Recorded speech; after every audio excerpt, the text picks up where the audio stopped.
Hello, my name is Ariana Shepard, and today I'm going to discuss the strategic analysis of Chipotle Mexican Grill. So first, we're going to start off with the history. Chipotle was founded in 1993 by Steve Ells. By 1998, McDonald's gave the company $360 million. So Steve Ells, his main goal was to open a fine dining restaurant, and he decided to open Chipotle as a way to kind of center himself to pay for the fine dining restaurant. And now there are 3,176 Chipotle restaurants around the world. Their mission and vision. So their mission statement is food with integrity, which is how they brand themselves. It's over their website and their social media. They also state that we believe that food has the power to change the world. That is why they are so adamant about their sustainability projects, their global footprint, and just their overall sustainability around the world. They are always trying to improve themselves by quality ingredients and reasonable pricing. Their vision is to cultivate a better world. One of their main strategies is to commit to do more for the people by food quality, branding, and genuine care for the world. Next is introduction methodology. So my goal of this project is to understand the successes and failures of Chipotle as their sales and reputation precedes them after multiple accounts of poorly food safety and lawsuits of customers getting foodborne illnesses. Methodology. My methodology includes interviewing a friend and peer that works at Chipotle next to Missouri State. I also have done extensive research from reliable and relevant sources. As someone who frequently goes to Chipotle and even has the Chipotle ordering app, I think I have a lot to say and a little bit to know as a loyal customer, even though I also have had bad experiences with this restaurant that I even had stopped going for 5 years. Next is the pestle analysis. So the 6 factors are political, economic, sociocultural, technology, environmental, and legal. So first, political. Now this is a company that does not compromise at all on its services. If the FDA comes up with more strict rules regarding food quality, the business would not face really any difficulty. The rising tax on Mexican imports, such as avocados, may result in the increased price of products, which may lead to the dissatisfaction among customers. Economic. Since this company only relies on fresh ingredients, therefore, it results in increased prices of products and leads to more wastage. Fluctuation of labor conditions and wages have a great effect on the company's economy. Furthermore, the economic growth of a company depends on the political stability of a region. Next is sociocultural. Chipotle appeals to this generation of millennials and Generation Z. This company uses fresh, organic ingredients, which is a great attitude to the health-conscious and environmentally conscious consumers. They also have, of course, great vegetarian and vegan options. Technology. They have their mobile app to order online with changing times. Their security does need a little bit more work on this, but they have social media. Their social media platforms are amazing, and it's a good marketing tool, especially for Generation Z. That's how we get most of our information from. The company needs to better focus on their recycling strategies as well. Environmental. The use of organic ingredients ensures growth opportunities. They have established an energy management system which highlights their awareness. Furthermore, they are improving their strategies, like I previously mentioned, of recycling and wastage. Last is legal. The company, just like every other business, must abide by the laws that the FDA has implemented. Next, we're going into the 5 forces, which are threats of entrance, threats of substitute power suppliers, power customers, and competition. So, as I first had stated, the threat of new entrants. So, Chipotle classifies as a fast casual dining restaurant. This is a fast-growing market and even has a 7.5% growth in recent years. The levels of differentiation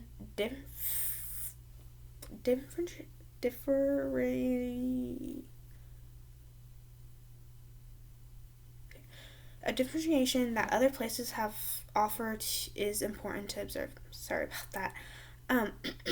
There are many fast food and fast casual restaurants in the U.S. There is a lot of competition, especially the restaurant Qdoba, as it's very similar. The cost of establishing a new restaurant is not very high, and it's not hard for brands to grow and establish their names. Threats of substitute. The number of players in this already existing and established market that is similar to Chipotle.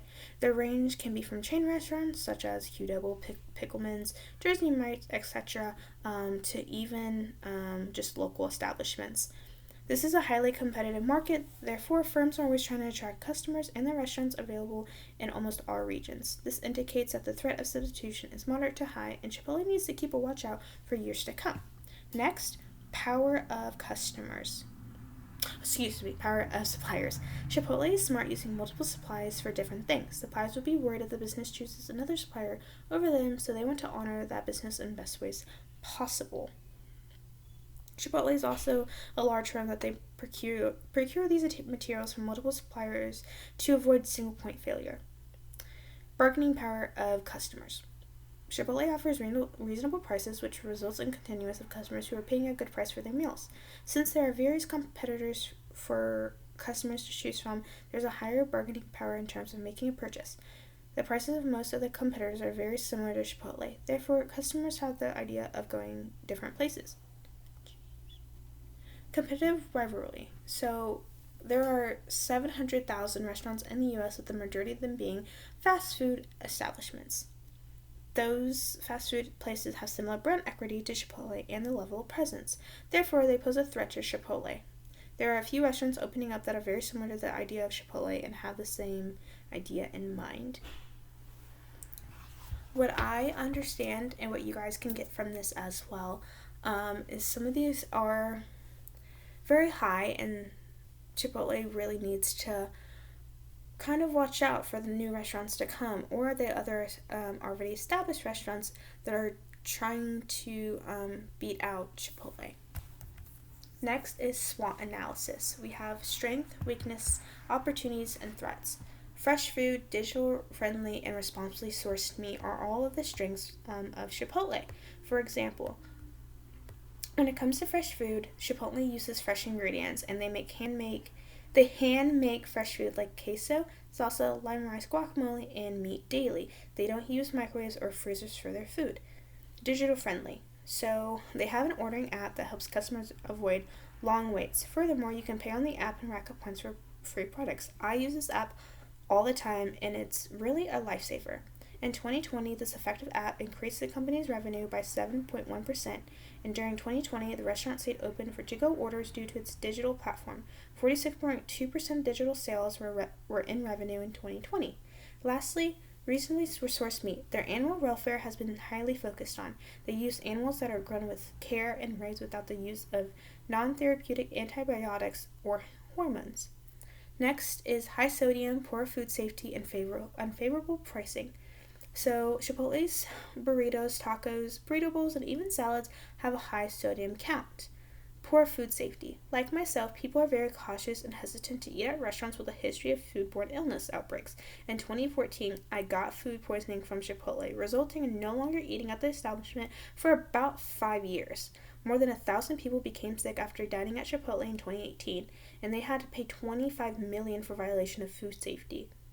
Next is unfavorable pricing. Chipotle raised its price on the delivery menu by 9% across 20 of its largest markets.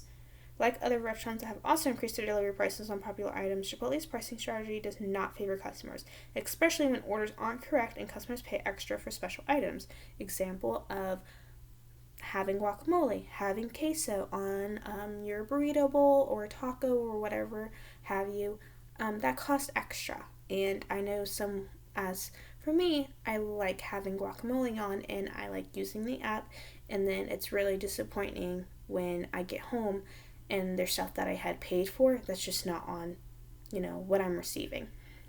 It's very unfortunate. Next is opportunities. So one of the opportunities is drive-thru option. Chipotle plans to expand the drive-thru option, which is known as the Chipotlane.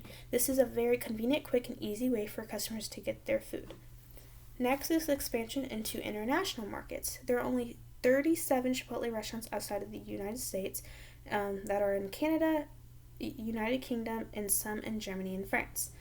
Chipotle should use this opportunity to expand their brand in the international market. Next is upgrade due to intense competition. Casual dining segment's quick and fast casual service is increasing within food establishments. Chipotle has a major competitor with similar menu items and atmosphere of Qdoba. Chipotle has an opportunity to go into a bigger and better name for themselves by updating and upgrading various factors such as price, quality, taste, reputation, service, technology, and presentation. Next is threats. Supply chain problems. So of course, we're still recovering from pandemics. The pandemic. There are food shortages and a limited number of supplies. There have been food shortages of anything we can think of: baby formula, eggs, champagne, avocados, etc. There potentially might be a shortage of corn and tomatoes, which hurts Chipotle because they have two types of sauces that uses these ingredients, and it's two highly popular sauces as well. Since Chipotle will only associate themselves with strict and regulated policies with raising of animals, hundreds of its restaurants have faced difficulties in their supply of pork. Lastly, fines and lawsuits. So, of course, we know about the multiple food-borne illness outbreak, which is loss of customer trust, legal fines and lawsuits. But there have also been other false claims and other violations of laws. For example, Chipotle was fined in 2020 for violation of a child labor law in the state of Massachusetts. This establishment allows 16, 17-year-old employees to work over 9 hours per day, which is a violation of Massachusetts state law. False claims. Reputation is being tarnished to the claim of false low calorie count on their food, which is also really highly disappointing when they pride themselves on being health conscious. But the high sodium count and their lies of calorie count is making people turn their heads. Next, we're going to internal analysis. So we have operations, marketing, human resources management, finance, and IT. I really want to focus on marketing. Their marketing strategies are really amazing. They have their personalized and as well as their establishment on social media. They use the power of data analytics, leading to more sales. They have a large base on all social media. They have 1.2 million followers on Instagram, 3.3 million on Facebook, 1.2 million on Twitter, and 2.2 million on TikTok. They have also Chipotle stickers on Snapchat for users. They are one of the few brands that are on the new photo sharing app BeReal. This app is increasingly popular among young consumers. For personalized marketing, they launched a loyalty program in 2019, which has special offers for the customers. They use the power of data analytics, like I said, that leads to more revenue. Now we can go into operations. Their operations is very simple, as they have a assembly line that customers love. It's very efficient, and the customers can view what they are doing. This approach reduces labor requirement and increases operational effectiveness. Next is human resources management. My favorite thing that I found out about Chipotle is the company CEO and chief people officer invites staff to participate in chip chats, which is where staff can call to be heard and to chat with higher ups. Next is finance. According to their 2022 report, the restaurant they highlighted that the restaurant revenue increased to $8.6 billion, which is 14.4%. Restaurant sales increased by 26%, and digital sales represented 39.4%. They opened 236 restaurants, with 202 of those locations having a Chipotle. Next is IT. Kitchen management system is an IA system that monitors ingredient levels and notifies the crew how much to prep, cook, and when to start cooking, as well as planning production for each restaurant. They also use contextual restaurant experiences where guests can enhance their experience with ready-to-go orders via message, wrong pickup location detection reminder, to scan QR code at checkout for rewards, and more. Overall strategy. 1. Observation of food quality. So this means as they have had poor reputation of handles of food and foodborne illness. The company must express their concern in their efforts in providing quality food to guests. This will take time to mend their public image. The second alternative strategy is sustainability and bettering the world through their public image, digitalizing the restaurant experience, as well as posting about their sustainability reports and highlighting the key factors and everything. For example, 40% of their electricity was purchased from renewable sources. There was a 13% reduction in their direct greenhouse emission, and they have made an incredible impact for communities, people, and the planet in 2020. Expanding and pricing. So, one of the problems that the strategy that can be used is expanding to internationally besides the UK, Canada, Germany, and France. Chipotle is doing pretty well in Europe and should continue expanding restaurants throughout. Although this is a risk, by expanding they will have better revenue and pricing when it comes to the economy today. My conclusion and recommendation. My recommendation for Chipotle's challenges of hiring and retaining employees is expressing how much they can grow in the company, and there are many opportunities for employment. Chipotle also provides other benefits that people should know. Full employment at the various stores would decrease missing sales and other issues. My recommendation for cost pressure is comparing the increased prices of food, labor, and delivery to their menu prices. The economy isn't going to be as it once was, and they need to keep up with the evolving economy, especially when they're pricing and expanding to the outside of the United States. My conclusion is Chipotle is a thriving and booming food establishment that has branded themselves well. Although they have had their issues like everyone else, they are still one of the most popular fast casual dining businesses today. They have grown so much and continue to do so every day. Chipotle will be around for many years to come, and as long as they continue with their initiatives and improve on their weaknesses, they will continue being the brand that they are. They have a competitive advantage from most restaurants and almost all fast casual restaurants. Their 5 forces led me to discover they have a good standing and are different from other restaurants. My learning, I have learned so much about the implementation and importance of business strategy because of this product in class. This company and others are consistently updating and improving themselves to sell their product to guests. I've taken many leadership roles, as you may know, at Missouri State, and I hope one day I can lead a business just as successful, if not more. Working through this project made me develop the critical thinking skills of what a business plan and strategy really needs and who I want to help. I find SWOT analysis interesting because I like comparing Qdoba versus Chipotle. I'm a Chipotle girl all the way versus Qdoba, and telling my peers who like Qdoba more than Chipotle that Chipotle has more competitive advantages. I will be interested in the business world soon, and I am happy I can take this valuable knowledge with me. Here are my sources, and thank you so much.